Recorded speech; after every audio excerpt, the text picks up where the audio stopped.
And today I'm super excited. We've got Dustin Lauer on. Welcome, Dustin. Hey, Tom, appreciate it. So Dustin Lauer is going to be on. I actually just met him. I can't tell everybody that I've known him for years, but I've looked into him, and I've gotten some, a couple different people to kind of that know him or that are connected to him, and I've gotten some references, and he seems like a pretty straight up guy. I met him actually at a Think Realty event about 2 months ago or a month and a half ago, and we just started talking, and it was just really cool. He knew a little bit about Gary, Indiana, and my Northwest Indiana market. And then he told me he was a hard money lender. I'm like, okay, well, obviously you're here at Think Realty, so you probably have something to do with real estate. And then he told me that he was tokenizing real estate, and he has a partner, and he's got this whole thing that's like really big that's going to be starting launching soon. So I'm really excited about hearing from Dustin today. My month, I'm just going to kind of give a brief overview of my month from the last month and this next month. If you guys know me, follow me on Facebook or are in my community, most of you guys know I just got back from a missions trip. I helped our senior class at our Christian school go to Belize for their senior trip, and it was kind of like a half missions trip, half a senior trip. We had some fun. We did cave tubing. We got to swim with sharks. It was really cool. I'll be honest with you. It was a little scary.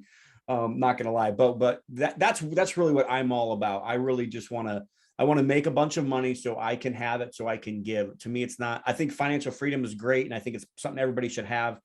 But for me, I'm more focused on what I can give and what influence I can make to other people.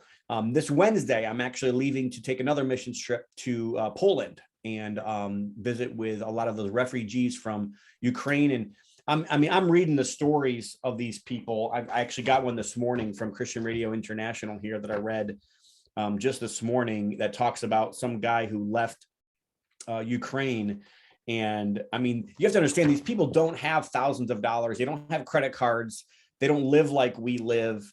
And to me it's like this is what life should be all about for us. It should all be about how do we work so we can help these other people. But like, these people are leaving with backpacks, that their home that they've known for their whole life, and moving to another country, just hoping to figure it out when they get there. So, and we're not talking like thousands. These are like, I think 5 million people have left the country already and escaped into Poland or Romania.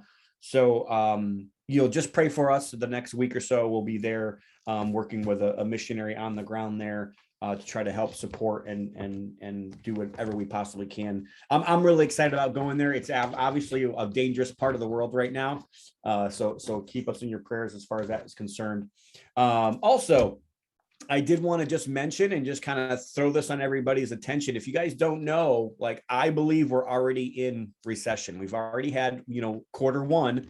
Yeah, a recession isn't really considered a recession until, you have 2 quarters of negative. We've already had 1 negative quarter. And I just want everybody to be thinking about that. Cash should be something that we're conserving a little bit right now. I think there's going to be some food issues. Gas prices continue to go up. And these are things that we all should be concerned about in any part of our business. I mean, real estate still seems to be strong right now. We are starting to see a little bit of a slippage on the West Coast. A lot of price reductions out there already. But it seems like the places that I'm in the Midwest and especially Florida seems to be still pretty hot. Just keep that on your mind. I'm not going to give a big, thing about that. That's not what this call is all about, but I just wanted to kind of keep that on your mind, be a little careful, and move with caution. I think because this is kind of a real estate and crypto call, crypto is kind of a lot what we've talked about so far. Next call, I've got Kevin Femley, who's actually here on this call today, but he's going to be our speaker on the next call. And he's going to basically be, and I'm excited about that, because he's going to be talking about how to reduce taxes on converting your regular IRAs or your regular self-directed accounts into Roth accounts. And I think it's Kevin's a good guy, and I love to learn from him, and I love this. I've already heard a lot what he's been doing, but I'm excited about it. Also, I'd be remiss if we didn't talk about the Luna crash this week. And honestly, I feel very fortunate, and I don't even know why or how this happened. But last week I was in Luna. I mean, I was in UST. I had a good amount of money sitting in Anchor myself, and I don't know what prompted me other than the fact of, recession. I don't know if it was just the fact that I'm kind of moving and I'm wanting to have a little bit extra cash sitting in my personal bank account. I also heard a lot of scuttlebutt and some things that were kind of going awry with Luna, and there was some chatter last week. And literally last Friday, I moved all of I had about 50 grand sitting in UST, which right now I know is worth $1 when I moved it out, and it's worth like, I don't know, 30 cents now. I don't know. It unpegged from the dollar, and it's been fluctuating all over the place. I haven't followed it super, super closely. And I liquidated every bit of my crypto that I personally owned last Thursday, Friday. And I feel very fortunate because we've literally had a roller coaster ride the last couple of days. And the way I looked at the crypto side, the Luna was for a different reason. I felt like there was some cracks. And the one thing I'll say is if crypto's different than real estate, like if there's some cracks in real estate, that's why part of the reason why I love real estate so much. Real estate cracks and it goes down 20-30%, 50% if it's a massive dip like we saw in 2008. But crypto, you see cracks in crypto, to me, like, it's just my opinion here. Again, none of these talks are about financial advice. I just believe that it's easier to get back in than to just let it crash so much on you. I know that a lot of people out there want to hold, and just that's their whole model, is just to hold. Well, if you got in at Bitcoin or something at $100, well, fine, you can hold all you want. But for most people, that's not the case. I'm hoping that I don't know how much Dustin is into the crypto space that much, but I'm hoping that he'll have something to say about that a little bit later. And then I have an email I'm going to send everybody that gets these. We've got about 200 people on our list that are that have come to one of these calls or want this, that on their email. So I got an email this week from Voyager, and that was something else that I kind of wanted to bring to you guys this week. There's a lot of talk out there on the different platforms that if you have money or if you have crypto on one of the exchanges, that like there's no security at all. And I think this email I'm going to send out kind of at least I feel like Voyager is taking a step forward and saying, hey, some of this that's being said isn't true. And in fact, if you have cash sitting in our Voyager account, it's backed just like it is in a bank up to $250,000 backed by the USDC, just like, you would be having, your $250,000 sitting in Chase. So that's not the case. It doesn't look like with crypto. So if you actually have the coins, it's a little different story. But I'm going to send out this email to everybody. I think it's going to go out during this call. But just if you guys wanted to read that, I thought it was good. If you guys already are part of Voyager, you guys already probably got the email. But I thought it was a good way to for them to stand up and kind of say, hey, this is the part that's true, and this is I want to let everybody know that we're thinking about this. And if you're a real estate investor, we do this every year, maybe some couple times a year with our investors. We send out a letter, and if there's something that you think is a misunderstanding in the world or even in your business, you should try to clarify, and also just let people know what you're doing to try to help protect them. We do this every year with our investors. It doesn't matter if you're a lender of mine, if you're a borrower of mine, if you are one of the people that we manage rental properties for you. It doesn't matter. All those things, we send out a letter every year, at least once, many times, 2 or 3 times a year, and just let them know this is what we're doing to address certain issues that may come up, or market cycles. With COVID, we sent out several of those during COVID, and even this year with the recession, like we're sending out letters this year, just letting everybody know we are aware of what's going on. And it's something I think everybody should be doing if you've got customers of any kind, really. So also, I'm just going to announce the next couple calls. So I did say Kevin Fembly is going to do next month's call, and it's going to be more real estate focused. And it will be, I don't know if Kevin wants to jump on. If he doesn't want to, that's fine, but I think he's also going to talk a little bit about wrap lending, which some of it I think I taught Kevin. I can take credit for the wrap lending a little bit with him. I actually met him in a Mr. Landlord retreat about 2 or 3 years ago. We've become good friends.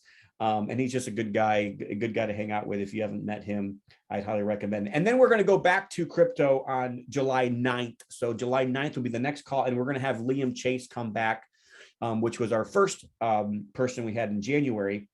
And I'm hoping that he's just going to kind of give a little bit about what's happened with crypto over the last, couple months. And maybe by then we'll be back in a different situation than we are now. I have no idea.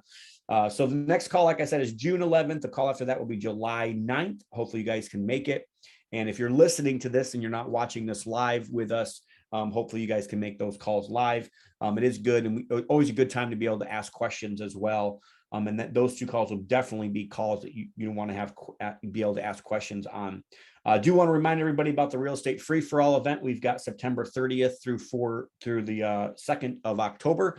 And if you guys want more information about that, you guys can go to our website, and Amelia, if you can put the link to that event there. I think we've got about 40 seats available still. And I do want you guys to get your seats, because if you are coming, we will run out of seats this year. So make that happen. So I'm going to get to Dustin. It's about 12 after the hour. And Dustin's going to talk to us.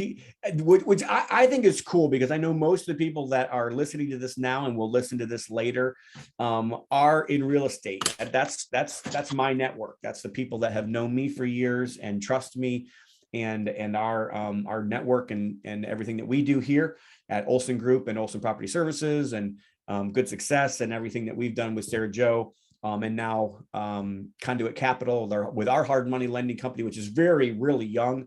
And then also my wife's brokerage, Listing Leaders Affiliated, that we just literally opened up this week, or this month, I should say.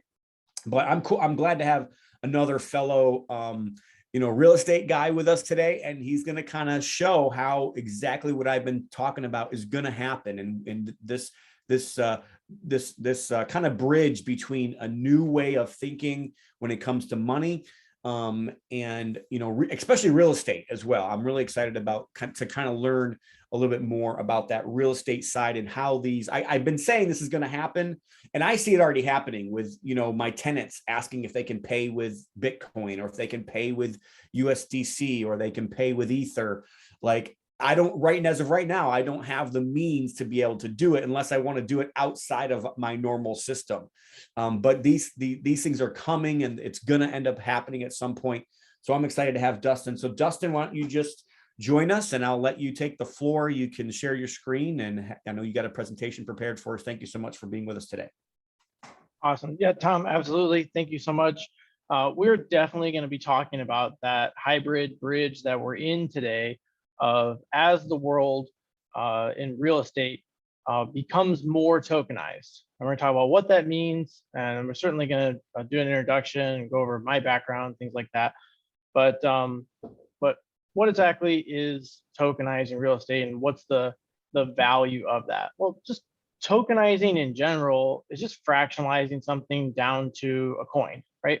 And it's just a share of something, but we're representing that with cryptocurrency and wallets and things like that online. And essentially, it's a mirror of the way an operating agreement or bylaws work today for any investor. And all we're doing is just splitting the equity up into tokens as opposed to shares. So that's really what it is. The first slide I have here, we'll get into a few other things, but I really encourage the use of the chat feature. Any questions you have, we're gonna have a Q&A session at the end of I have a quick 15 slides for us today, so it won't take too long. But I definitely encourage any questions you have to post them there so you don't forget about them. And then that way we can, kind of address them all together to the best of my ability, which we'll go over that as well. So what does anybody want in any type of investment, regardless of where it's at in the spectrum, right? And we're only looking at like high hundreds of billions of dollars or trillions of dollars of asset classes here, okay? So you've annuities, life insurance, everybody can read here, but stocks, bonds, cryptos, metals, real estate, physical, and then real estate syndicated via tokens, okay? Any investment, I used to tell people that you're looking at, you want security, liquidity, and you want yield. Those three things are really hard to pair together, right? And yield is really relative to what risk tolerance you have. So one of the questions I want everybody to kind of think about, not a financial advisor, but what yield do you really need on a stock? For the risk profile of purchasing a stock today, what yield would you target? I'd love to hear the answer to that at the end of the presentation here, and to talk about, why that's important. So relative to risk, what yield do you really need to be buying crypto today? I'm glad you brought this up. Yeah. Do you mind me cutting in here? No, Because this is great. and this is what I really talk about. This is what I really question in the crypto space. Because like I'm always looking, how do I really value a crypto asset? Like if I'm going to buy a crypto asset, like how do I value that? It's just there's so hard because there's really no security. I mean, you got an X there on the top. I'm assuming that's what that means. There's really no security when it comes. There's also really not a whole lot of transparency when it comes to that. So this is kind of why I love real estate to a certain degree. And I mean, I think you have question mark on real estate as far as transparency. And yes, you're right. Maybe there's not a lot of liquidity on real estate, to a certain degree, depending on what you're in, but you do get yield and you do definitely have security. So, and I think if you're like me, preservation of capital is important. Which is why I don't believe we should have more than 4 or 5, maybe 10% if you're super young and got a lot of time, invested into crypto. Now, what you're going to talk about is a little bit different, which I'm excited about, but I'm glad that you brought this out because I didn't know what your slides were going to be. And this is a good slide to kind of start with. Yeah. And it's kind of, somewhat of a shocker of a slide. I want everybody to be really honest about where we put our money, right? So if we are looking at things, from this perspective of, can I go touch this? Can I open my safe at home and have control of this? That's the level of just granular level, like real detailed. Am I going to be able to get out of this? And is the yield going to be high enough relative to inflation, relative to the risk profile? So not just the yield, but the yield versus the risk. Exactly. Yes. Can I get my money back? And where is my money? And how do I know it's there? Right. So do I put it into a cryptocurrency? Do I put it into a different currency? Do I invest in bonds? Where it's as good as the 2,000-page document. It's as good as the money manager. It's as good as the real estate general partner.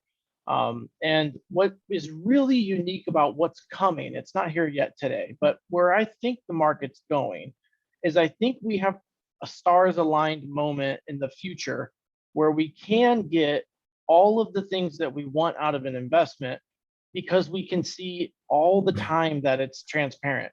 We could see all the time that it can trade on open markets. We should be able to get the yield, if the investments are made correctly, and it definitely has the option to be, fully secured. And we'll go over that in more detail, kind of slide by slide here. So who the heck am I? So I'm just a guy. I've been investing pretty much since I was in college, my senior year. I've linked at the top some of my social.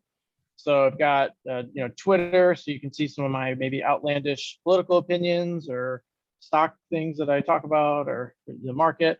My, work profile on LinkedIn, and then just more like my life, just pictures, things that I'm into on Instagram. So that's me. And I've raised over $200 million without any losses. But that's also been in one of the biggest ramp up periods ever, right? So we've been going for 2009 to 2022. So it's really not impressive to say I've been in this one period, one space that's just been going way up and I haven't lost any money. Where, most competitors, obviously in the space I'm in, have some sort of default. So I've got 2 companies. One's been operating about 4 years.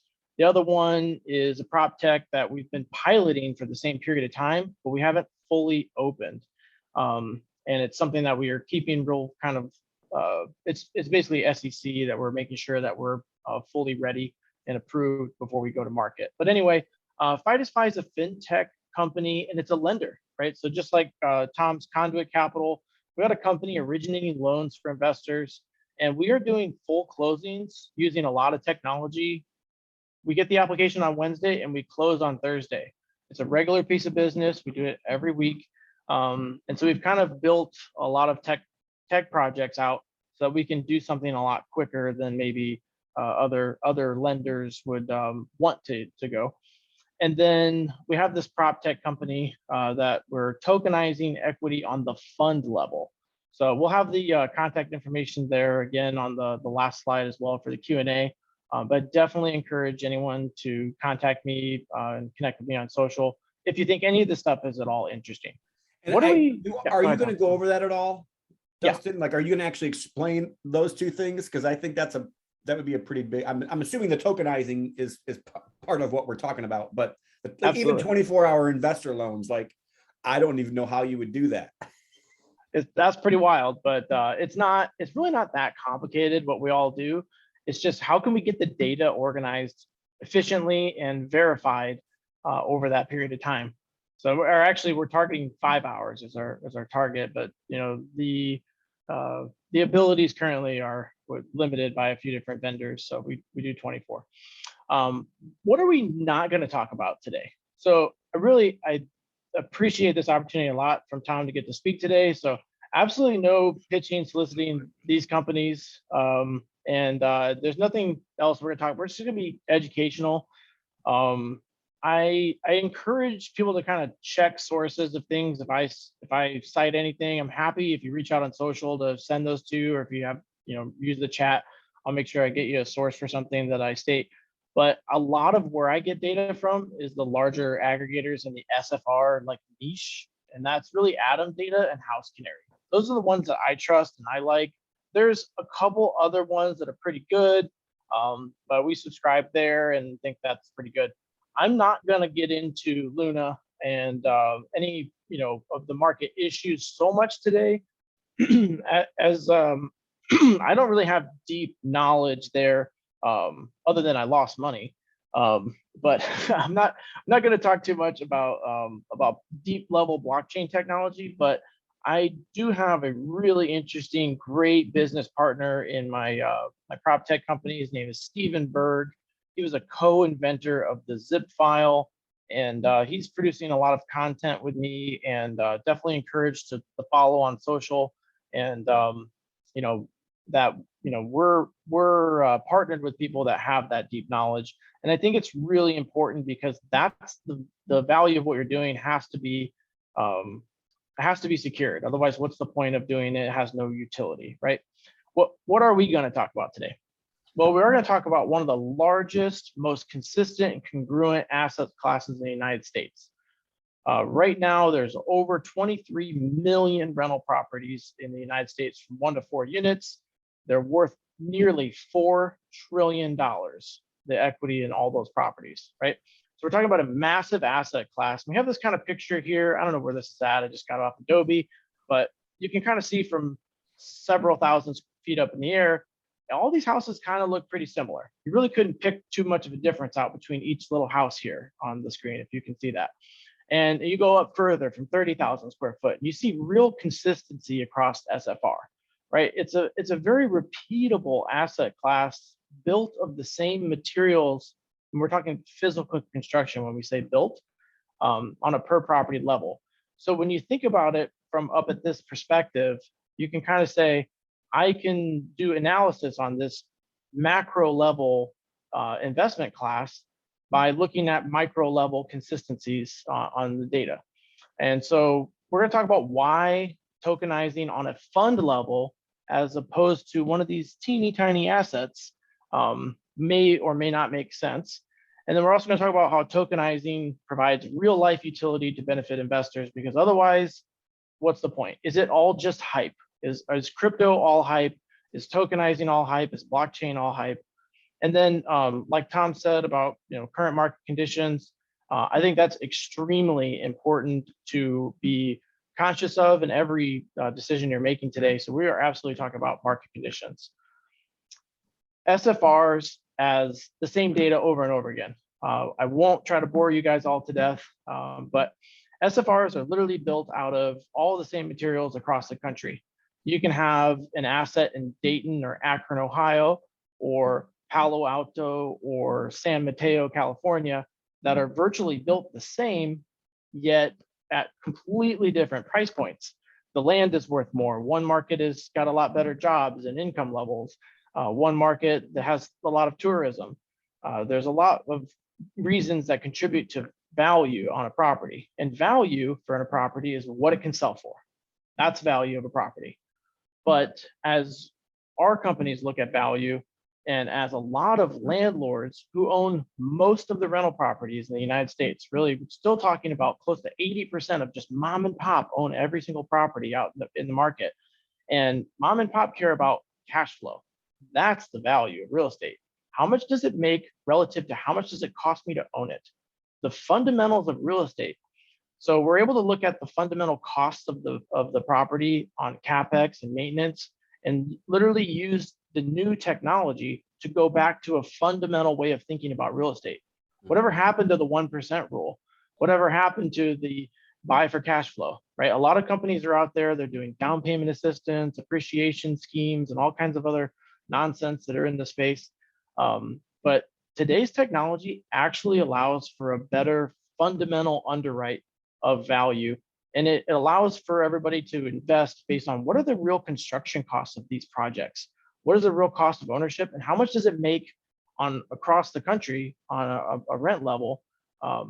And that's pretty unique. So actually technology is actually taking us back to a more simple way of understanding real estate investing. I think that's very healthy for the market. Why tokenization? So, okay, so we have all these cinder blocks all over the screen here, and that's part of our project, which is cinder block syndicating on blockchain, and those are our tokens, right? So why tokens? Well, the answer is kind of evident, but blockchain is essentially two things for me at my level of understanding of blockchain. Blockchain is a really good accounting method because of constant verification of ownership and constant verification of transactions. So we can use blockchain to do things like distribute a waterfall the same day. We can take all of a bunch of investors as limited partners, and the general partner can receive rent and then distribute on a waterfall all on blockchain to all the investors the same day if we want to, and record verification of those transactions all on the blockchain. And whether or not it's centralized or decentralized, which is a little bit specific to how things work in this crypto space, isn't really, that's not really the topic here. So you could be centralized, you could be decentralized, but essentially a bunch of computers are verifying that a transaction occurred and that has been accounted for. And why tokenize syndicated real estate? Why syndicate and why tokenize? Well, essentially, you can provide a real-time look at what's happening. You can see where the money is. You can see how it's been invested, what yield has actually been generated, what are the real costs. And you can provide this data to investors today and in the very near future on a live basis. So we can verify already that you own fractional shares of stocks, and you can trade them on your phone. And that's coming to real estate, right? So if you just go to your E-Trade, your Robinhood, your Schwab account, and you're buying fractional shares of Google right now before whatever happens in the stock split, if you're interested in that, then you're doing something already as a concept. That's what's coming to real estate investment. So you can verify everything, you can buy small pieces of it, and at the end of the day, the math is correct, right? So tokenization allows for verification as an accounting level, verification of ownership, and better distribution at lower costs, actually, which is kind of a current thing people argue over in crypto, is that it's going to cost too much to do the transaction. It's going to use too much energy. Well, everything early stage versus at scale is different. So we're talking about why to look at tokenization on a fund level versus tokenization or fractionalization on a deal by deal basis. So, I'm of the opinion that you should do it on the fund level, but I'm completely open ears to some, companies that are out there that are looking at it deal by deal basis. A lot of people, there's a lot of reason why people want to syndicate a single transaction, right? They want to bring investors in, they want to raise funds, they want to have a pattern to do it. but I see some inherent risks with doing deal by deal, right? My experience has been that lawyers are expensive, and that if you want great counsel, you need to use top firms and people that are respected in the industry. It's almost more important who they are than how good their work is sometimes, which is unfortunate, but the world we live in is the way it is. So I think top quality legal is a big part of the decision for me to go fund level versus deal level. And then also on a deal by deal basis, obviously, if you have a single market that has a bunch of problems, like Portland 2 years ago, or you have a market that has, a natural disaster, which can occur almost anywhere in the country, but certainly southeastern United States and Midwestern markets, and earthquakes out west, things like that. If you're on a fund level, you definitely have a lot more geographic dispersion. You have more diversification there. You could survive some areas not doing so well. Also, by raising capital on a fund level, this is without being securities advice here, but from my experience and my own raises, it's easier to accept non-accredited capital on a fund level than it is on a deal by deal basis. Obviously, consult your professionals in those areas.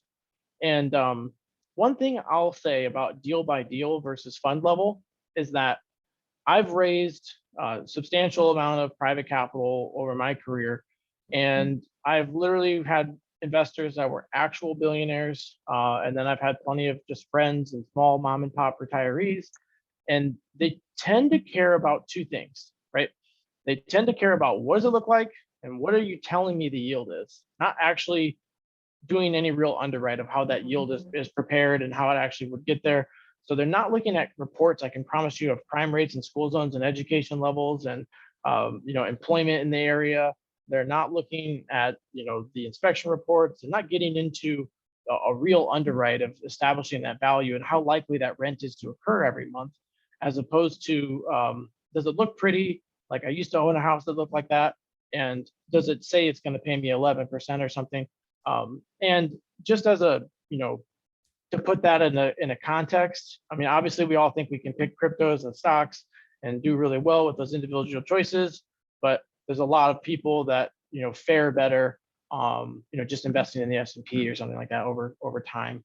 It's hard to beat the market, and it's just the same thing when you're going deal by deal.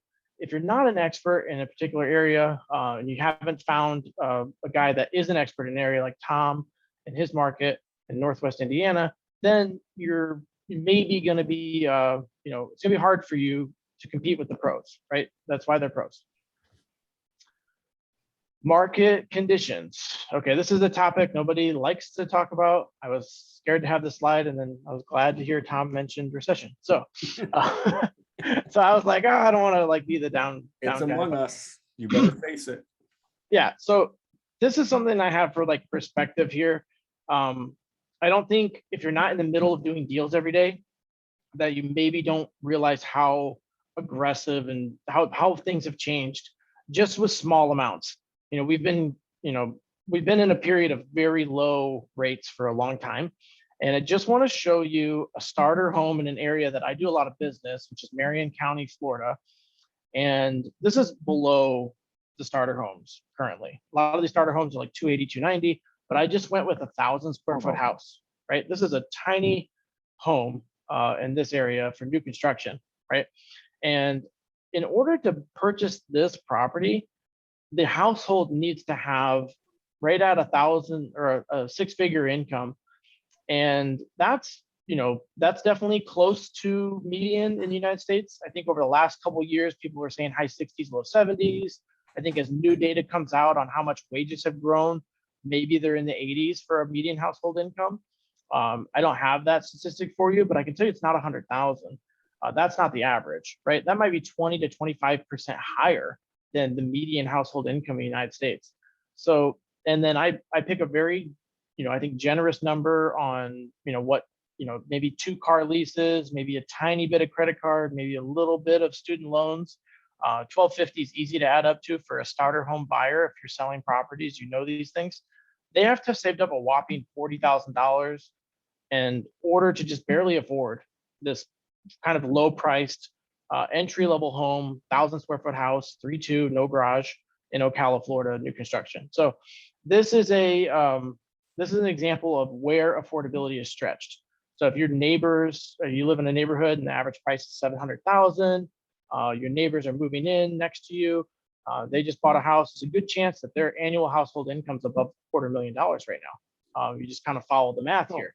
You live in a neighborhood that's $2 million for the prices. Your neighbors might be annual household income of $400,000 or $500,000 a year. So it's taking that sort of income and that sort of down payment purchasing power just to buy, in some markets, average price home. So what can you do about it, and how do I look at it? I think you keep it to the basics, right?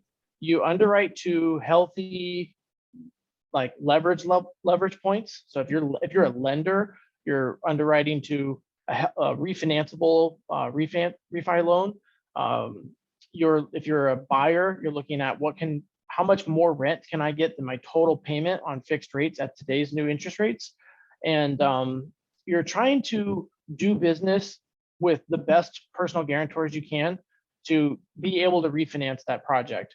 Because just because credit's available today at these programs that are available today doesn't mean it's necessarily going to be available a month from now, 2 months from now, as we start getting more market reports here.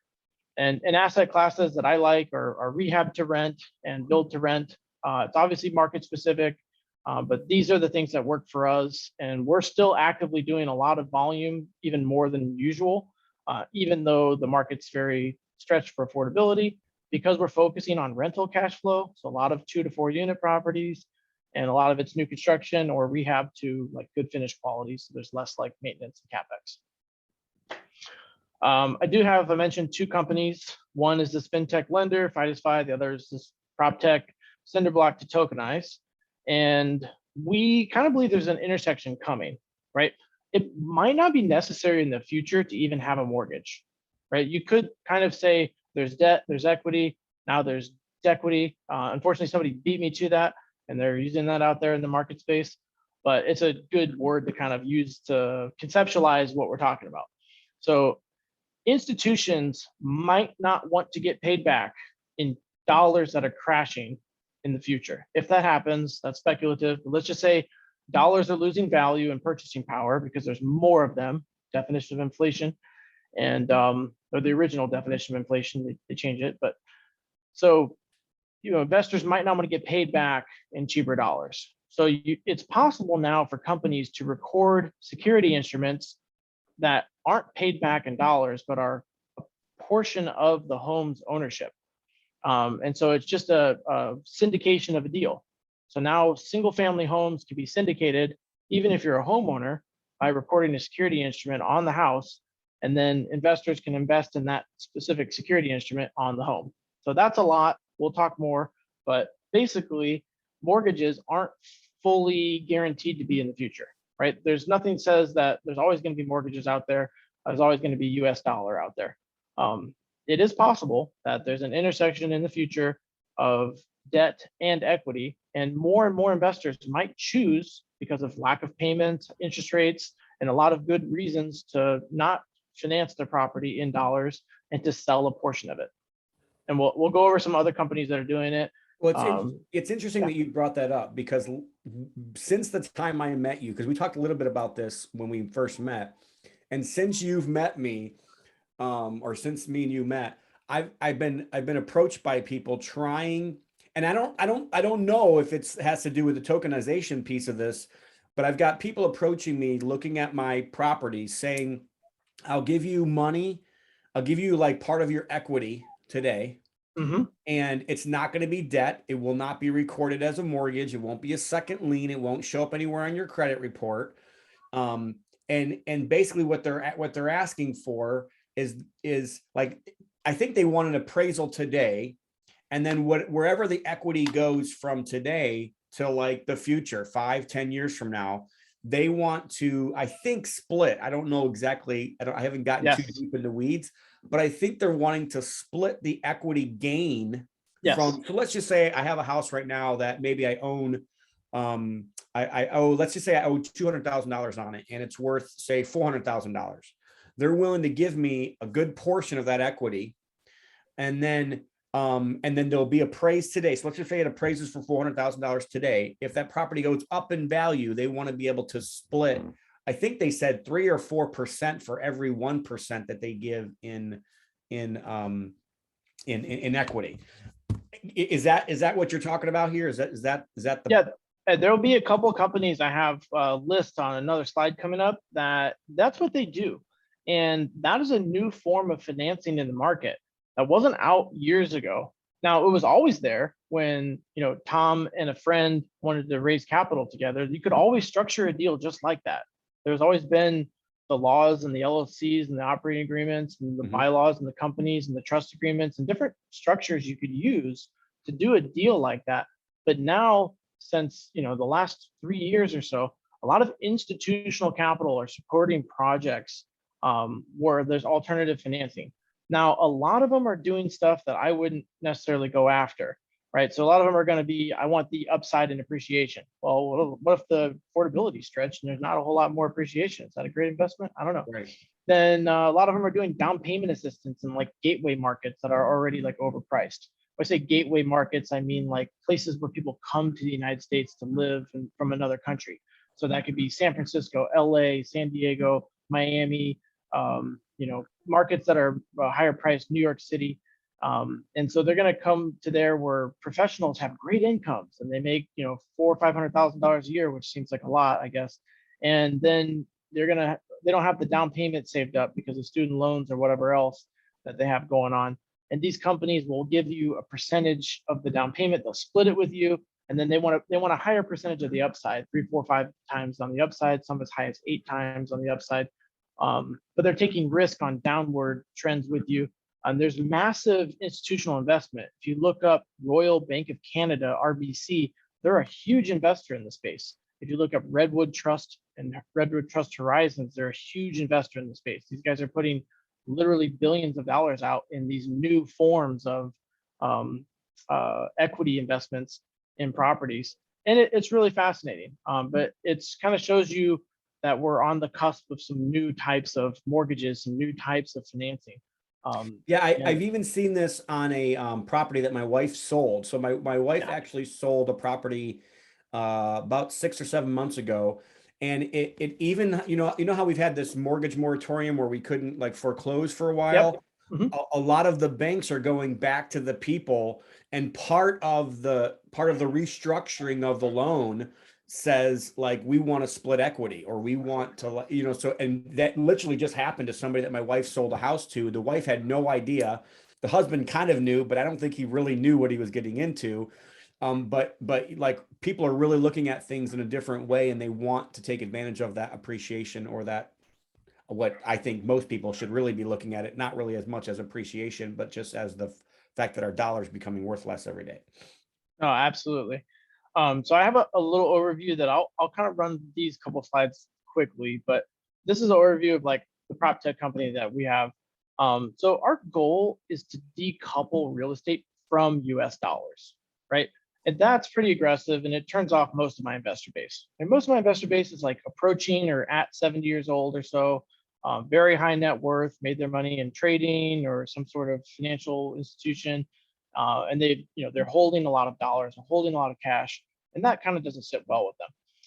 That we want to be outside of dollars. It's very un-American also, right? But that's what we're doing. So we're investing outside of dollars, just on the physical construction costs of the assets. Unemotional investment about the dollar. We're tokenizing on the fund level with mark-to-market valuations of the real estate. And we're using artificial intelligence to help produce these valuations. So how does my fintech company close so fast? We do our own appraisals. That's the largest part of the transaction. We use a lot of open source APIs and data sources to pull in all the data on the transaction from the guarantor, from the business entity, and from the asset. And then we put all that stuff together into like auto-generated paperwork, and that's how we go super fast. But the goal of Cinderblock is to basically establish these valuations based on construction prices and CapEx and maintenance of the properties. And then we're doing our own properties first. So we're just out there buying houses right now. We're building houses. And then we are going to tokenize other people's portfolios. So there's other companies that do this. I'll mention some on a couple of slides from now, but that's something that companies are going to start doing. There's going to be firms out there that just tokenize other people's real estate equity, and that's part of our pitch for our company. And investing outside of the USD provides a major hedge to inflation. So that's what we're doing. Is we're kind of trying to stay away from inflation and allow kind of like passive investments. So I just wanted to show you too, like I'm only targeting 7% yield for my own investments in all cash, right? These are like new construction assets. They're not going to make that much in rent. A lot of people are always, kind of throwing these really high numbers out there on what they're doing. Inflation is obviously higher than that. So we're going to borrow and pay back somebody else in cheaper dollars. So we're kind of targeting roughly a 20% levered return, maybe a little bit higher return if there's any appreciation. And we're doing this in a Reg A Plus fund. But just so you guys see that, like I'm not even, going after much higher returns for my own deals. No, that's pretty normal. I mean, I see 7-8% on a cash basis. And, I think even 20% is a little high for some people on a leverage basis. So I think that you're still pretty, I see a lot of the people that my competitors are not, I think ours are that high or higher, but I feel like a lot of times, a lot of the turnkey providers are not giving even those numbers. No, I completely agree. I think obviously, you do enough financing, you get better terms than maybe some other folks, but you, at the end of the day, like, being realistic with the numbers and having like, real figures is really important. So our fintech company, the lending company, we have a goal of doing a loan in 5 hours. So, we want to be able to apply in the morning and close in the afternoon. And then, at this intersection of the two companies, we believe we might be providing people equity funding as opposed to just the debt in the near future. So this is everything I work on, like 80 to 100 something hours a week. We've done, about 500 transactions total, like 104 million total. So pretty small numbers over the last 4 years. We only have 13 staff, a couple offices, but we've got some institutional investors and starting to kind of grow this company as well. And it's just always been, my background's been just kind of mom and pop. I even lived in the Villages, if you guys know where that's at, in Florida, and just raised money with like individual people and sold them whole loans for like a long time. So it's not that I run some couple of big companies, and I put those 2 slides there to kind of show you like, this is who's talking, and I'm not some guru with $4 billion under management. I've probably got like 40 something million out right now. So where's the crossroads? So we started a program for wholesalers a few years ago, and we've just been piloting it. We've only done 28 deals for them, and essentially it's like a very inefficient market where we see the largest opportunity for basically like tokenized real estate investing. So there's a lot of people out there that are wholesalers that get properties under contract. Let's just walk through an example to show you how inefficient this process is and how kind of like tough it is on the homeowner. So if you're a homeowner and you have a house that's kind of like lower end, let's say it's worth, for easy numbers, $200,000, right? In some markets, $200,000 might not be very low end, but let's just take an average, decent to lower end house. And let's say the house is worth 200,000 as is, in the as is condition, which is kind of not that great. Well, they could sell it all cash to some wholesaler for like 160 because they're willing to take a deal and they're willing to move out whenever, let them move out whenever, let them, pay for the movers, whatever. Like they're going to have a really flexible all cash in quotes because they never have cash contract with them. And then they're going to flip it to another wholesaler for like 170, and they're going to make their 10,000. That other wholesaler, and you say, oh, wholesalers don't sell to other wholesalers. Well, the largest wholesale companies in the country get about 75% plus of their volume from smaller wholesalers. So a lot of times these properties are being double wholesaled when you see them out there marketed. So it's gone from 160 to 170 to another investor for like 180 in its actual as is condition.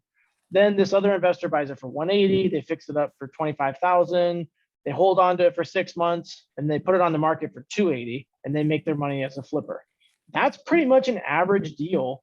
And a lot of them have much bigger spreads to the wholesalers than that. There's a lot of times we see properties with 10% to the first wholesaler, 10% to the second wholesaler. Then the investor buys it for not a great deal. And thankfully, the market appreciates enough while he's rehabbing it to sell it for an actual profit because the rehab numbers they got initially were way off. So that's the inefficient market of a homeowner going to sell for a discount to what they should have gotten for a value to down the daisy chain of investors to get to a retail property. That's just the market. It is what it is, and it's not something that we need to complain about or have any opinions on. But that's kind of where the market is.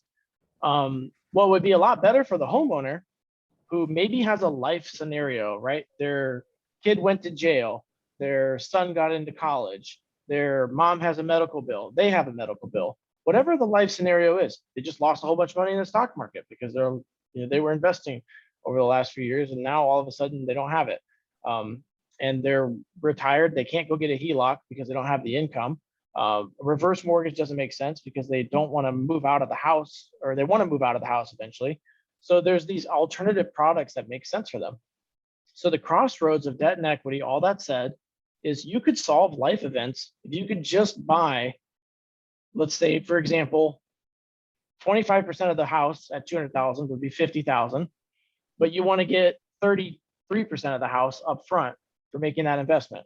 No payments to the homeowner. And every year you're going to take an extra percentage of the house. It's all on a contract. It's all recorded in public records. And that's where there's a good crossroads for the homeowner, because if the homeowner were to take that 160 and move out, they can't buy anything else because the market's so much more expensive than that. The finished houses, again, are worth 280. So they don't have the income to qualify for that loan. They don't have the cash. They also can't go out and pay in a new price for rent. They were locked into a loan that they currently have that's $800 a month. And if they go to get a new loan, it's going to be $2,000 a month. So they don't have the income to afford that. And it's short-sighted for them to take a deal where they're going to eventually erode all of the biggest equity that they have, which is typically their home. So they're going to erode that equity paying the new rates for the mortgages or paying the new rents, one of the two. And it's going to erode pretty quickly over the next 10 years. Then what are people going to do that are living on fixed income and just Social Security? They're going to be in a tight spot. So if companies are out there that can offer an equity purchase of the home or affordable HELOC, which is hard to do with today's rates, then there's an alternative option for a homeowner to sell a part of their home and keep it and stay in their house for a long time. And investors can make a good return on their money by still buying part of the house. So that's kind of where I see a real use case for this type of investments. So I've got this loan or whatever, this equity participation is basically what you're doing. You're taking over equity participation of people's houses. And I'm assuming then this isn't really for the wholesaler as much as it is for the homeowner. So our projects actually started with the wholesaler because we want them to kind of produce the volume, right? We want the wholesaler to go out there and contract deals because, wholesalers just running into no every single day, right? They go out and they make offers, and somebody has a life scenario and they put the property on a contract for a huge steal in order to flip it to some other investor or wholesaler, but they would get a lot more yeses in their daily business by being able to buy a percentage of the house, and we're facilitating that transaction online. They literally plug it in. We're using technology to kind of geolocated technology so that either the wholesaler or the homeowner could go around the house and take a film picture of the the mechanicals, the electric, the condition of the property, look at the roof, and then we also look online and see all the permits. And then we can say confidently, we will pay this much for this percentage of your house. And there's a bunch of other companies doing a similar version, but we just see this inefficiency in the wholesaler space as a starting place. Obviously, we want to go after the larger part of the market and just help people that are looking for reverses and things like that. HELOC so you're market, helping the wholesaler purchase the home. the part of the home. Purchase part of the home. I got you. Okay. Yeah. And they're just flipping that contract to us. We're still paying them a huge wholesale fee. But that way they end up with a a yes out of a transaction. So if they can buy it all cash, great, good for them. But if they can't get the cash deal, which we also provide capital for with FiDesFi, if they can't get that cash deal and they can get a percentage of the property under contract, then we'll do that with them. So that's kind of our how we're looking at the market. But there's a bunch of these companies here. If you want to take a screenshot or just kind of like, search some of these online, each one of these I picked out because they have kind of some unique, and I know Bacon Coin is like a totally crazy name and their website is even crazier.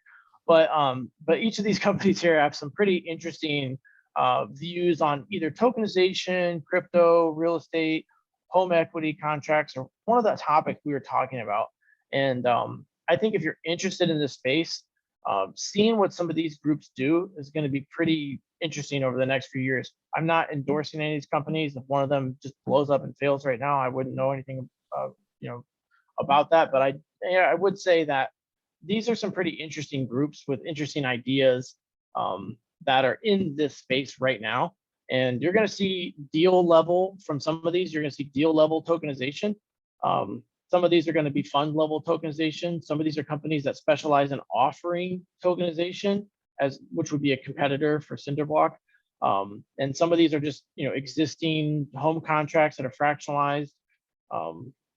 Milo as a company on there, what they do is they basically take a percentage of your crypto wallet and then give you a loan based on those assets to buy a house.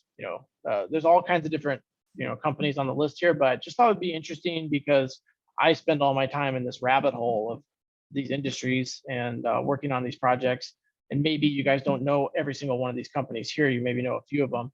And if you're interested in this, I think it's worth a Google of these guys to learn more about what they're doing and more about the space, because most of these groups, the more established ones, are transactions at some pretty high volumes. So not all of those are tokenizing, but it's kind of like it's solving a lot of those companies are trying to solve the same type of problem that you guys are trying to solve with the tokenizing piece. Yeah, and I think we're at this intersection where tokenizing now makes sense. And there are some of these groups that are doing this. That's kind of the entire model here, like Quantum, for example. 10XTS is tokenized funds. Solid Block is like a fund advisory tokenized fund. And some of these other groups are, utilizing blockchain or tokenization for that. And we're pretty much at a point in the market where new financial products exist. There's new types of financing, and we've got a I think it's an interesting point of time, obviously on a macroeconomic level, and certainly technology is just kind of becoming available to make this sort of accounting network work for us. So can you, are you going to get into any more deeper how this actually happens? Like, what does it mean to be tokenized? Is it like an actual crypto type of a coin that's tokenizing, the real estate? Like, are you going to get into that? Sure, I can. So Cinderblock, as an example, so we're developing on like multiple blockchains, and the reason for that is we're basically running some of the protocols like all the time, and some of them like every once in a while. So like when ownership would need to change, then we're running that. That's the plan for that is built on Ethereum. So we can verify the ownership, a little bit more expensive.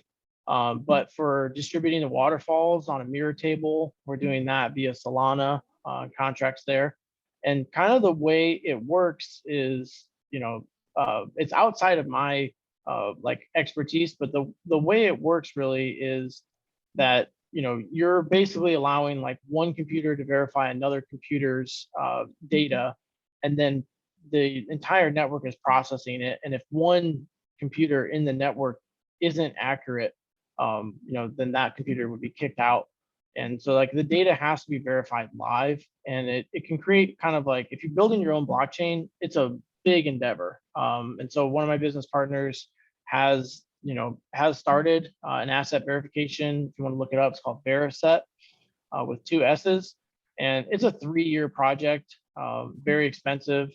and a huge ordeal. But a lot of the stuff in our space is existing, and a lot of the companies built with like open source contracts. So their intention is to further the use of the technology to the point where, you know, other people are taking what they're using and copying it. So it's not requiring, you know, too much of build it yourself in the space. You can take existing projects and contracts and reuse them, and it's allowable and it's open source. And that's kind of how our project's working in that direction. We do plan on building our own chain and verifying assets there. It's just a long endeavor. It's not something that you can do with a handful of developers over a year or anything like that. So tokenizing real estate, then what does that really mean? Could you like? Yeah. So the way I see it working, like for all companies, right, is it's essentially a mirror of an operating agreement or bylaws in a corporation. So we're creating something digital that's also exists in the physical world. So we're just making a copy of it initially. Eventually, the laws will be there so that you don't really have to have the operating agreement or the bylaws or the signed copy at your lawyer's office, right? You're going to be able to have smart contracts in place of that. And people will basically verify that they own X percentage of an apartment complex or SFR real estate, which we advocate for as very consistent, congruent, and easier to utilize for this sort of technology than more commercial asset types. And you'll be able to verify your ownership on the blockchain, and you won't have to have both worlds existing. But initially, these things are done as a mirror. So, you know, a lot of groups that are taking a whole bunch of real estate equity, tokenizing it on a deal level or on a fund level, the groups that have done it so far, essentially, it still lives in a company, in the physical existence of the existing framework of all of the laws that are out there. So you're still creating a security, and it's a security that, you know, is regulated by the SEC. Regardless if you do an ICO or initial coin offering, and you know what just happened in the market over the last week here with Luna, I think is going to produce a lot more regulatory action. And you know, there's billionaires that have invested capital, and these people have real law firms behind them. So I think once you have some decent credit losses in the space, then you tend to have some decent regulation behind it. So, you know, just yeah, I mean, there's even some people that believe that, you know, it was all done by the government so they could create this stuff. So, so then I'm still trying to understand this a little bit. Maybe I'm slow. I don't know. No. But so it sounds like initially it's not really anything to do with tokenization. It's more or less the initial part of this is getting it on the blockchain and creating like a physical copy and a digital copy of the transaction in the contract. That's the first part of it. And then the tokenization, does that happen afterwards, like to the fund or to the investors that are investing in that? Is that where the tokenization happens? So you can tokenize two levels. You can take the equity in an individual deal and syndicate that to investors. And that'll be pretty common for a lot of issuers, I think. You know, I've got this package of properties, or I've got this single property. And, you know, if we go back a slide, you know, I think you're going to see that here with like Roofstock. If you look up, they just closed a huge series. I think it's their E round. Don't quote that, but and a lot of the investors are big in blockchain and tokenization. I think you're probably going to see companies like Roofstock, if not them directly, offer individual properties as an NFT, a non-fungible token, which means a token that's not going to, you know, be fungible or vary. And you're going to see companies issue individual properties like that, and then they're going to fractionalize the ownership. There's a few other companies. There's 100 I could put on here, but other companies that are allowing you to, you know, do something very natural for tokenization, which is co-ownership of property. So there's a bunch of companies out there that are allowing you to purchase a luxury home with a group of other people. You can already do that in luxury cars. You can already take title to a car as a group of people. And the difference in tokenization versus fractional ownership in the standard sense is that we're issuing a crypto coin. We're issuing a coin, a token, as that record of that ownership. And so, we're saying, we have a coin, and this house is worth 100 coins, and you own 20 coins on this level. And that's on an asset level. On a fund level, we say the fund is worth so many coins because of its underlying assets. And those agreements are all mirrored in regular standard contracts and regular SEC funds that are reported on Edgar, just like any other fund. But it's tokenized so that it can have liquidity. So the benefit for an investor, besides the verification of everything live and the accountings and the efficiencies that live in accounting, are that it can also be traded, right? You could trade Reg A plus offerings, but nobody really does it too much. You could think of a big real estate syndication now as something that could be liquid, right? There are offerings of real estate tokens on exchanges now. A lot of these are overseas, because it's not as common stateside right now. But in Israel and Tel Aviv, there's multiple exchanges where people have tokens for different projects. And we obviously have exchanges like Coinbase and things like that here for tokens, but I'm talking not as regulated. So basically, if you could get your coin eventually on exchange and provide liquidity for investors, and that's a big advantage. So can you go back to that original slide that showed the four things that people are looking for when you're Sure. making? Because I think that that's where it all kind of comes back to a head. So, and I think that this part was genius. I mean, in my opinion. So like people are looking for security, so they can see the security on the blockchain, right? So that's where the security and it's also the transparency, like the security that token actually holds, you're seeing on the blockchain with this token. Is that correct? Yep. And then this transparency is also the same thing with the blockchain. Yeah, absolutely. So, and the transparency is new to most investment like classes, right? Like unless you physically open your safe and you see something sitting there, or you drive by your property, that you're in some fund and there's properties there. Like, with the internet and everything, people can provide like web portals, and you can see everything that you're in. You can see copies of all the contracts. You could argue like some of these like stocks, bonds, I have the question mark there, are transparent because you could read through like, mountains of papers of audited financials and things like that. But it's never going to be quite as transparent as what blockchain will allow for, because you could see where every penny is at. You can see every wallet, right? We see some of these things, it's like 40 characters long. There's all the different, but that's somebody's wallet that owns whatever percentage of your fund. And you can see all the money in your fund and where it's at. And it's going to make other investments out there have to provide a better level of transparency. A lot of people have real estate funds, and they're like, it would be nice to know how much more money is in there and how much money is leaving your fund last month. Like, did you raise money last month or did you lose money last month?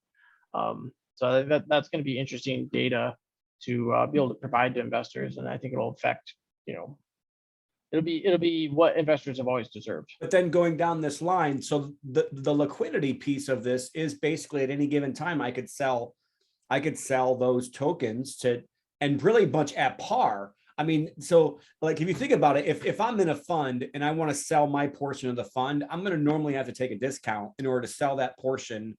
Like let's just say I'm in a syndication type of deal. And this is actually part of what I think Kevin's going to talk about next week. If you're in a partnership or syndication in your traditional IRA, you can go and get that appraised because it's worth less as being a partner than it is, being like the sole owner of that note or of that equity. But if you're with the tokenization piece, it's almost like that value should stay the same because it's easily sold. Yeah. So, but you also have liquidity there because you can sell it at any given time. Now, yield is something I think you said you were going to get back to because you wanted to know like how much yield is actually there and how much yield do people really believe that they need. I'd love your opinion on that. But I think that this slide here really wraps up the whole presentation and kind of like comes back to, you know, a lot of people in this on this call have annuities, maybe not so much annuities, but I know a lot of them are, you know, invested into, I shouldn't say invested, but they do have like overfunded whole life insurance. Some people probably have bonds, stocks, crypto, you know, cash. Obviously, metals is something I actually am going to have a guy on for metals on these calls soon. Real estate, I think everybody in this call is in real estate. But now it makes sense. It didn't make sense as much when you showed this at the beginning, but I'm thinking it now. I feel like it makes sense on why RE tokens or tokenization of real estate does hit all four as an investor. Yeah, and I think that's kind of why I just wanted to conceptualize like there is utility behind, you know, all this stuff that we see with crypto. And like obviously a week like last week, a bunch of people are losing money. You know, it seems like, I told you all that crypto stuff was nonsense. Right. But you know, the real utility like hasn't been started yet. Like the accounting, you know, processes. I mean, people are able to issue syndications now on large scale levels. If you look up like Saluda grade, like they're issuing huge bond issuances on like, you know, institutional level mortgage-backed securities at better efficiencies and quicker and more efficiently because of blockchain. So there's real utility behind, you know, these projects and this technology. IBM isn't dumping in like billions of dollars, and you know, companies aren't spending. JP Morgan spending, you know, literally hundreds of millions or billions of dollars on these projects because there's not real utility behind it. Correct. It's, you know, it's definitely real technology, but it's very early stage, and I think you're going to see some real life crossover in real estate that makes it, you know, something that you can, you know, kind of easily understand. And you know, just an example of somebody owning a timeshare is a great example of like a market that was completely illiquid before. You're basically having to sell your private notes. There's not regular financing for it. I think timeshares will be one of the quicker, you know, industries to adopt this technology. Interesting. You know, the question of the yield, I didn't see anybody in the chat answering it, but you know, just my point with that was that, you know, for the risk of what you have to bear and how volatile things are, regardless of where the market's at. So if that's 2010 or if that's 2022 in May, I think if you're buying something as a stock without giving investment advice, like you really need to target annualized returns like way above 20%, right? For myself, I'm looking closer to 30% return on it if I'm buying an individual stock. And the reason why is because I have the chance of losing that much money in the same period of time. So I have to have a higher target across the spectrum because some of them are going to lose, right? So if you take that mindset to the rest of your investment, it's a different percentage for the risk profile of each thing. So the point of it being, yes, you can compare whether or not something has liquidity or whether or not something has yield, but these are not apples and apples and apples, right? These are apples, oranges, pears, bananas, you know, all different types of food groups here, and they're not the same from each period. So I see a lot of charts like this from like other, you know, people in our space and different advisors and things like that. And, you know, I just wanted to kind of point out that these are not the same food groups. So, you know, obviously the risk for one group and the return for one group should be different. That's like the drawn out. So now that we got you on here, so what would be so you already mentioned yours for stocks. What about crypto? I like the big ones for this group, which would probably be crypto, real estate, and RE tokens then. So in crypto, pretty much the same with stocks. I think the same for it. Like I can, you know, kind of be close to, you know, 30%, I think is a target. You're going to lose money. Like obviously I've lost money in the last, you know, short period of time. I wasn't as smart to pull out anything. And I just bought more last week. So just gonna keep investing there because I think it's very early stage. And then, you know, real estate, I think anything mid to high double digit for cash, you know, I think mid to high single digit, and then leverage returns mid to high double digit, like, you know, 20 as a target. And the tokenized real estate should be the same as you should expect in an LP fund. if you just look at any LP fund out there, you're usually going to see like a 15% IRR offered to, or plus, right? Offered to investors. You go to like the big ones like Cardone Capital and different groups that are raising actually, substantial capital amounts for LPs. Realty Mogul, things like Into. These are groups that are doing LP funds, and they're targeting returns for their investors, with appreciation, of course, in the teens. And I think that's where you kind of want to be there as well, on a, on a leverage basis. On a cash basis, it should match your regular real estate deals. It shouldn't really be, too different. Now, there's going to be people that issue tokens, and they're going to be completely speculative for how the value is created on the token, and they're just going to trade on the open market, and those returns are going to go way up, right? You saw a proppy sell a house in Tampa, Florida, that went for like 600,000. They just picked up for like 300,000. So obviously, anybody that owns those tokens on real estate, just bought into something that's probably not worth quite as much, but they're buying on the project, So what we're thinking about on the tokens versus the, so they kind of have to separate, like, is your token going to be, you can't use the term stablecoin anymore, because that means pegged to a currencies, and that's not going very well, especially after last week. So not a stablecoin, but if it's, if it's tied to the intrinsic value, that's one thing. If it's not tied to anything, that's, always going to go way up. You should expect Well, I do think much higher return. it's interesting that you brought that up, and that's actually part of the email that I'm sending out to everybody.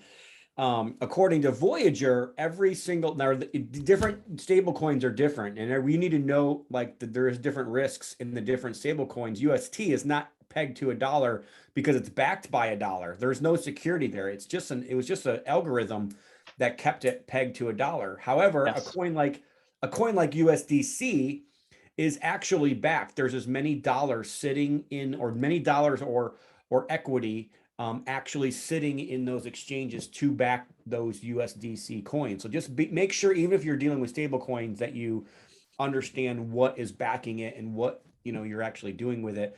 But these RE tokens, I mean, I'm assuming these RE tokens then are backed. The security is the real estate that it's being backed by, correct? Yeah, and I think a lot of the early stage ones, you'll see what you see everywhere else in crypto, where like there's this big ramp up in values, and it'll more stabilize to where it's actually backed. Like our project is tied directly to the underlying, so we're recommending the value, and then there'll be a market value, which is probably going to be higher than the recommended value. But we're kind of like trying to explain that the idea here is not to over. Basically, every crypto so far has been, not really, valuations just based on what it will sell for, as opposed to, what Right. it's backed by. There's really not a promise, but with this, you're trying to under promise, is what you're saying. Yeah, and I think there'll be other projects that do it the same way. There'll be some, especially apartment owners that are used to syndicating, and will take this, and large, what did I say earlier? Large timeshare developers, guys that are used to doing syndications, are starting to utilize this technology in some of their funds. And I think you'll start seeing more and more real estate tokens on the market. As I go to more conferences on real estate tokenization and things like that, there's just more and more companies there. So it's interesting. I mean, I think I would be super careful, because everybody's as good as their sponsor, right? Unless you're doing something unrelated to the sponsor. So I do agree with that. That's one thing we teach and preach. It's always the person backing the asset that's more important than the asset itself. But the asset itself is very important. Don't get me wrong. yes. All crypto does is really, in notes, we always say there's three major things. You've got the person, the property, and the paperwork. And what this does is really simplify and help the paperwork process be much more efficient, much more transparent. And it makes it so everybody can kind of see everything that's going on with that. So I'm assuming, are you raising money for this piece of your business right now? So we have our like pilot fully funded on Cinderblock. Once we launch the actual token, like out to public investors, it's it's free for anyone to to buy into, and available at that point for everyone to buy. But our initial pilot's like fully offline. I just took a couple of high net investors from our existing funds, and started it. we're excited for that day to come. But I think in the meantime, it's making sure that all the contracts are correct, and that we're being careful about like vulnerabilities for like systems and things like that. So like spending a lot of time right now on like cybersecurity and those efforts, and just privately capitalizing the project to start. And on our existing company, we do kind of target an A round at the end of the year. We started a financing round like before that to kind of get ready with all the legal and all that stuff on Martin Luther King Day, actually. And then when the banks opened the next day, we funded that. But yeah, so raising, I think a lot of people in our space are always raising money. But I think our cinder block project is pretty small to start with, and I think that's going to be interesting. So we have a question from Paul LaGrange. Stable coins should be backed by real assets and stability and liquidity.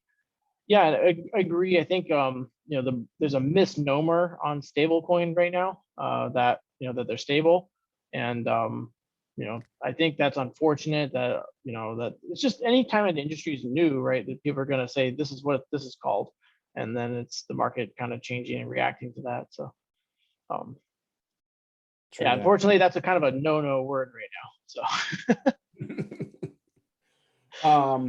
So again, like I wanted everybody to kind of know, everybody who's watching this or will watch this in the future, a lot of what's happening in crypto is just going to solve and help real world issues, and that's the value that this whole space has.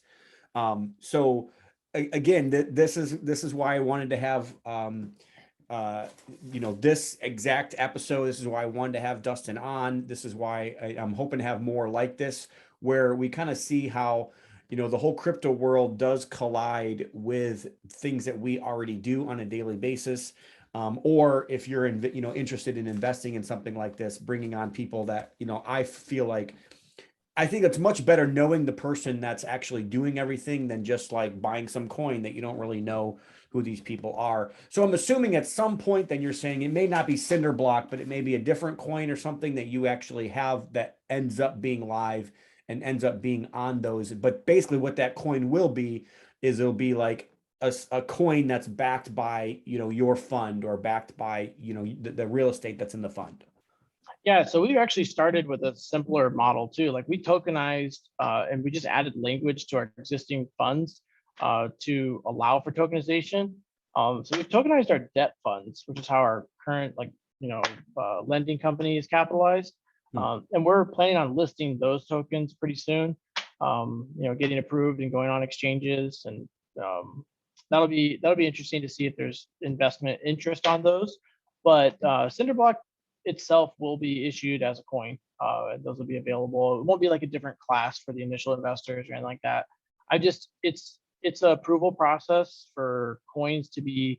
You can either go the route of like, I'm just going to get slapped on the wrist by the SEC and pay the fines, which you don't know you're going to get slapped on the wrist. You might get hit pretty hard, and legal can be expensive. Or you can go the route of like the slow, I'm going to submit this entire fund for approval, and that's the route we're going. So we're just submitting for approval. It'll be considered a security token, and it's a security token to the SEC. So that a lot of groups have just gone out and done an ICO, and that's definitely a good way to do it. Certainly faster, but our protocol is a little different because the other company I own is a licensed mortgage company. And we can't go out and have as much fun as we'd like to. So we're just doing it the old school way. I like it. I really do.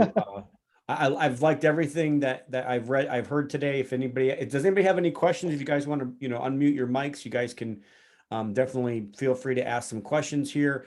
Dustin, I do want to give you the opportunity to just like plug the hard money lending company. I don't think a lot of people on here that I can see are looking for hard money. But if you guys are interested in that, or I'm assuming that you said you're always raising money, and if obviously somebody wants to be an investor in that, I just want to give you the opportunity, because you've been so gracious with your time today, to just let people know a little bit about that as well. Sure. Well, I think a lot of people in the U.S. are landlords. So if you guys are own rental properties, or you have friends, family that own rental properties. And we do full term 30-year mortgages. Sometimes we even beat conventional interest rates. So if you check out fidusfi.com, that's the website, and there's the applications right on there. And Can you spell that real quick? yeah, it's FIDUSFI. If I step out of the way of my screen. So that's my lending company. And Cinderblock will be at cinderblock.com. It's SYNDRBLOCK. But we haven't taken it live yet. I want to make sure we're all approved before we have it out there, because just all the regulation behind it. But FidusFi will yeah, somebody's asking if you can post the link in the other, you got it. So if you're looking to borrow money or be an investor with that lending company, you just go to the same website. Yep, everything's on the same, and I appreciate it. But yeah, definitely, producing more content too, and any follows would be super appreciated. I think that's my only ask, and that we're I think I met Tom. I was like super excited because of the like-mindedness, and obviously I heard Gary in Northwest Indiana. I was like, I gotta talk to this guy. But other than being from the same part of I'm from that part of the country. Just similar interests, and trying to push forward more information to more people about the space we're in, because obviously Tom and I see these inconsistencies in the market, these frustrations of like, this doesn't work well. Why is this so expensive? Why is this so hard to appraise? All these different things. So definitely appreciate if you guys check out the information we produce, and definitely thanks for having me on, Tom. I did have one more. I had one more question, if nobody else has a question. Do you happen to have any? I mean, I just thought of a whole new business for your businesses here, but if you really honestly can, appraise a property that quickly, is that technology that you're building out to be able to offer to other people or even other lenders? To me, I just saw a big value there, especially for my company. Like I'm looking at this even selfishly, like, I would love to have. No, yeah, it's 100% what we're doing. So we're trying to build it so it's scalable. Right now, we just have staff, right? And so like, we're not doing it in an AI environment.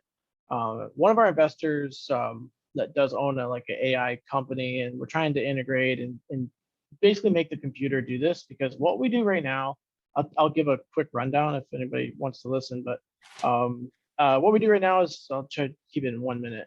We go online, we find all the comps through like a software that we have, and then we take the pictures that look the same. So we just take the houses that look the same, very simple. And then from there, we take all the data, and then we do a comparison of the data on standardized adjustments. So does it have a pool? Does it have updated bathrooms, kitchen, roof, HVAC, these certain like pieces of the property?